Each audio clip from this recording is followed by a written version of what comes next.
advocate tavani mupofu wamunoziva kuti aiwa ndo lawyer raNelson Chamisa ramunoziva kuti vakomana ava ndo vamwe vakadzikamisa vana general Sanyato vataura mashoko akafumuka pamusoro pemagari kana kuti vacitizens vemunyika yeZimbabwe vachiti aiwa the ruling party chatonga kusvika madhonga ane nyanga auya pana pakadismisa akauya akati aiwa zvakuti munyika yeZimbabwe avisiri sati bada masvika abuda nyora panapa ndobva subscribe like turn on the bell icon.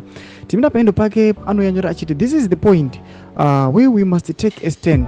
The future of our nation is being plundered by the opportunists, and if we cannot unite to stop this destruction, then we deserve the consequences. In that case, may our suffering persist.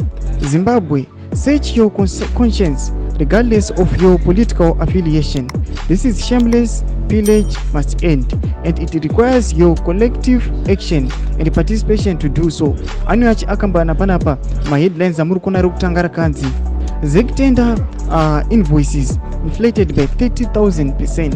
Nerimwe iri ramuri kuona rakanyorwa chinzi United States $1.6 million windfall for Chabangu. Ndo panapa mashuka ari kubuda togwa panapa anobva posta nemwe picha goma matanga ramuri kuona iro redzimba dzake dziri South Africa 12 dzinonyasa kuonekwa kuti he failed to account kuti explain kuti mari akaiwana kupi yekuti avake dzimba idzo. Zviri kuita advocate wana tavani mupofu panapa achiexpose achiti aiwa our future senation yedu aiwa iri kuplandaiwa panapa nevakomana ava tinofanira kutostenda tinofanira kutora serious this issue noda kuti it must be addressed noda kuti hapana kwatiri tichienda motiza mafungiro enyu muri kudii pamusoro pechitiko ichi vinagome section yedu musaka no subscribe or like turn on the bell.